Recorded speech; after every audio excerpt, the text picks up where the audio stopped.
There is a constitutional requirement that we not impose criminal or civil penalties ex post facto to things that were legal at the time. You're watching the Spotlight Network. Starring Hollywood's newsman, Logan Crawford. They now believe a single member. He works with TV and film legends. And now, Logan's shining the spotlight on the world's top emerging authors and creators. International were abducted. This is Spotlight with Logan Crawford. Streaming on Roku, Apple TV, and Amazon Fire TV. I'm Logan Crawford, and right now on Spotlight, we're exploring a provocative new political book that is taking on one of America's most controversial issues: reparations, race, and the future of national policy. We're talking to a terrific author. His name is Thomas Redick, and he joins us to discuss Time for Trump's Patriotic Reparations. It is a book that argues Donald Trump could reshape the conversation around Black reparations through federal action and a new political framework. We're delighted to have this very talented author join us here today. We thank the team at Inks and Bindings for helping us put him on TV today, and we ask viewers like you to support authors like him by subscribing to our channel and by purchasing his amazing book. The links are below this interview. Tom, thank you so much for joining me here today. Thank you for having me, Logan. It's wonderful to talk about the book. Wonderful to have you on the show. Reparations certainly are a timely topic. What compelled you to research it, write about it, and feel so strongly about it? Well, after teaching it, I taught it at Western Michigan and then Hope College because a good friend of mine, a Black professor there, didn't want to bother with reparations. It was too touchy. I taught the class there, and they put it on YouTube. And my father in the nursing home watched it 3 times and said, "Boy, you have a book in you." And I said, "Okay." And I read every book about reparations. And after about 6 months of reading everything, there's a lot written on it, I can tell you that. Yeah. A lot of good books. And I got a lot of good ideas. And then I had a couple of legal type ideas that I had not seen in any of the literature, and I scoured it. So I will, say, well, somebody needed to tell Donald Trump, you have 2 good legal theories here. Use them and make yourself a historical figure instead of someone everybody might hate in the future. You need to clean up your act here with a good thing to do. So, yeah. Well, I think Donald Trump is a politician and a leader who looks to broaden his political base and the base of the political party that he represents, the GOP, the Republicans. So I think for that reason, he would embrace it. He also seems to be, at times, a very fair-minded person as well. He's given, consideration to people who have been given harsh prison sentences and so forth. And here's a social injustice that's happened in our country, slavery, and all of the awful things that happened post-Civil War, which is what your book primarily focuses on. Yes. Here's a chance for him to make those things right. Talk to us about why your book does focus on post-Civil War injustices instead of just the broader topic of slavery.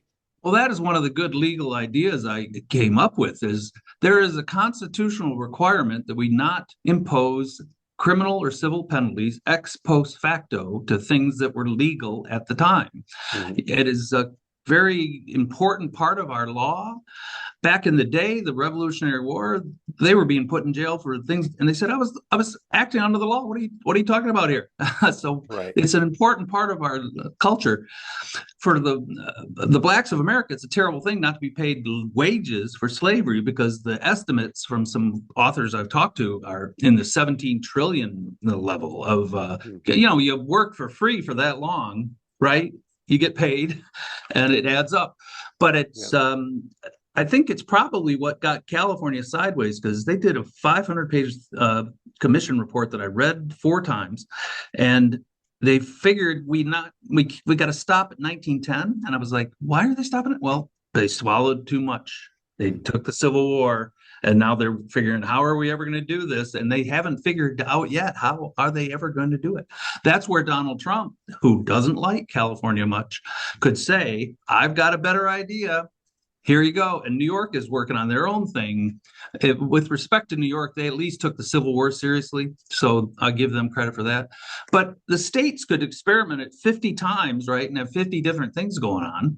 Or you could have these two states being told by Donald Trump, who doesn't like either one of their governors, enough of this. I've got a federal solution. And you know what? They can pay into the foundation that he would create. In my book, I say it's a good idea to build a foundation, let people who are frustrated by your federal solution pay into it and appoint people to it if they can do that. You know, I mean, he's going to appoint the first group, but it'll be a foundation that really carries forward this issue. And that's part of what my book would want to build, is something that's perpetual and works on the very tricky issues of reparations. It's going to be a difficult thing, but we'll get through it. And if it's not Donald Trump, it's the next guy. So there you go. How do you envision these monies being distributed if we were to come up with some kind of formula to say this person's entitled to reparations and this person is not, and so forth and so on? Well, in addition to the ex post facto Constitution, I'm a lawyer who's worked in preemption of federal statute that preempts state law and civil law, communities. Those are controversial laws. The Supreme Court has cut. We had one in pesticides that the Supreme Court cut back in Bates v. Dow.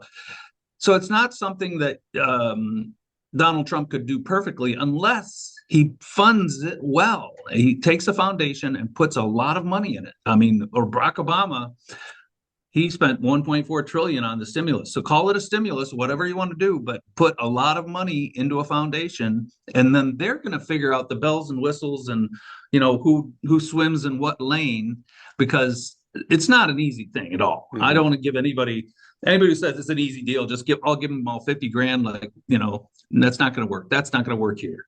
Yeah. That worked for Japanese. They walked away happy, but $2.5 billion was split evenly pro rata, sort of, except for some reason, the Eskimos got less. I don't know why that was, right.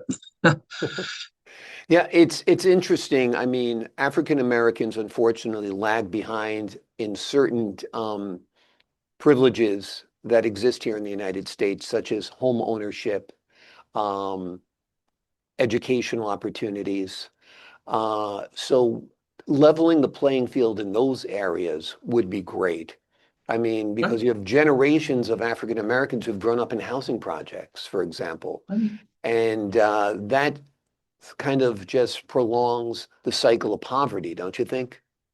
Yeah, and I think people need to think about this not in the way that somebody's going to ask me for my house or my money. Mm-hmm. I, as a lawyer, made more money on my house in San Diego than I did as a high-priced lawyer in a high-priced firm in a big building, right? So. Right. You know, we had opportunities in the wealth creation front that were totally denied. Matter of fact, they couldn't even get a house loan or a farm loan for years and years. So it's clear there was a conspiracy of sorts to keep them from getting any wealth into their system. And now we need to fix that. I mean, it's not something that you can just keep doing, right? Absolutely. And I think the critical race theory thing is people sensing there's an issue and trying to make sure nobody talks about it with their kids. So I think it's a very timely question for Donald Trump to pick up the ball, and he could be a historical figure like Ronald Reagan was. You know, Ronald Reagan was historical for a lot of ways, but one thing he did was pay the Japanese the $2.5 billion, you know, and that was a much easier thing to do maybe, but Donald could do the tough nut. And he could be the guy who did it, and he will be historical. I did not vote for him, by the way, but because I'm a trade lawyer and I like people who keep open trade. But you know, he is somebody that I respect, and I think he could become a very important figure in American history just by picking up this ball and running with it. Yeah, you write about the long delay after promises made during Reconstruction. Talk to us about why you believe that history still matters so much today. I know you've touched upon it a little bit. Yeah, well, the history is very interesting. I mean, that could be a Hollywood movie or drunk history or something. So there was basically, after the Civil War, General Sherman said, 40 acres and a mule, here you go. Here, I'm carving out this stuff we got. And then Andrew Johnson said, no, that's the Southern people get the land back. So he took it away right away. They had a Freedmen's Bureau, kind of like the foundation I'm talking about. Very corrupt, very messy, very not a good thing. Then Callie House was this wonderful person who said, I'm going to make reparations out of whole cloth. And she built an organization from donations from probably 1 million people in America. And guess what the federal government did with her? They said, you're lying to them. We're never going to give you reparations. We're putting you in jail for lying to all those people and defrauding them. So they put her in jail. Guess a guy from the South was doing the same thing parallel to her, this guy Vaughn. Nobody put him in jail. He's saying the same things. So the whole thing is an epic, epic story with a terrible, terrible outcome. I mean, they offered her an old folks home in D.C. They said, okay, well, even though you were lying to us and we're never going to give you anything, we'll give you that. And she said, well, come on, I need we need to do something for these people. So I think we should, but for people like that, we need to say, okay, enough messing around here. Let's get down to brass tacks and get it done. Let me push back on reparations from the argument that you'll get from some. And they'll say the Irish were discriminated against when they came to this country. Yep, no Irish need apply. Yeah, exactly. You've read my mind. The Italians had similar things. Latinos today might face similar challenges. So what do you say to those groups who will say we've all been discriminated against, so why just African Americans, descendants of slaves, or people who suffered during post-Civil War injustices?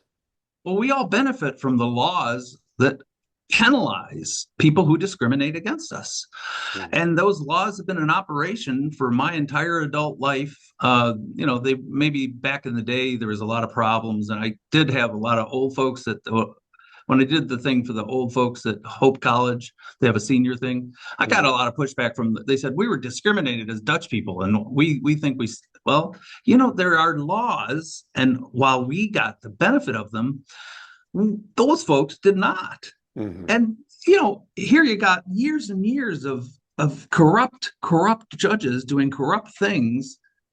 They would, like in Tulsa, destroy a whole town. Black Wall Street was blown up, shot at from the air. And when they went to court, they said, no, you can't even go into, and they made then a conspiracy. So nobody heard about it for 50 years or so.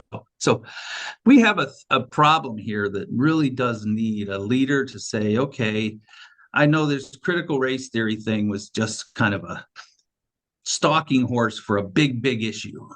And it's time we did something.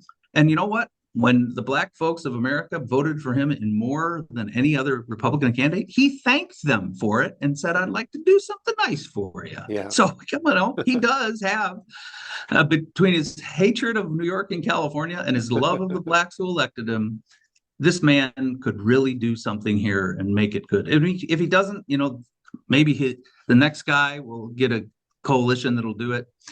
But I do think he has an opportunity, and it's timely because California is going to do something.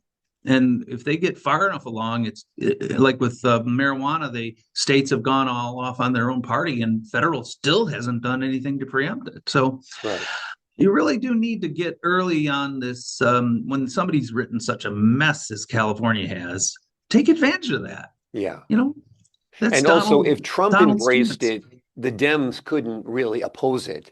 Because they oppose everything that Trump pushes for. Can you hear Chuck Schumer saying it's unfair that reparations take place in this country? Yeah, I mean, it is something that were he to propose it, they'd say, oh, it's not good enough or something, right? And I think that's perfect for him. If he wants to be the person to have the difficult conversation about the Civil War and the ex post facto, he will have that. Because it's not an easy conversation to have. I expect to get the most pushback from my Black friends about that very question, because they were hoping for slavery wages. And no, that's not allowed under our legal system prevents it. Wonderful, wonderful. This is such an insightful book. It makes so many compelling arguments.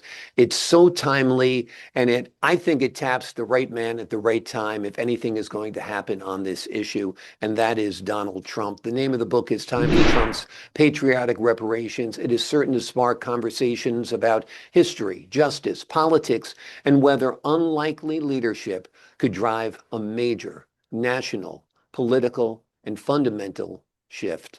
Tom, thank you so much for joining me here today. Well, thank you. I really do appreciate talking about this. This is a very important issue, and I want to see it have more play. So I hope he read the book I sent him. Absolutely. I appreciate your time, Or your his insight, the staff. wonderful work you've done on this book. And like I said, it truly is an eye-opener, and I think it will open up a lot of the eyes of our viewers and readers out there as well. So pick it up. The links are below this interview. To the folks at home, I'm Logan Crawford, thanking you for your time this time. Until next time.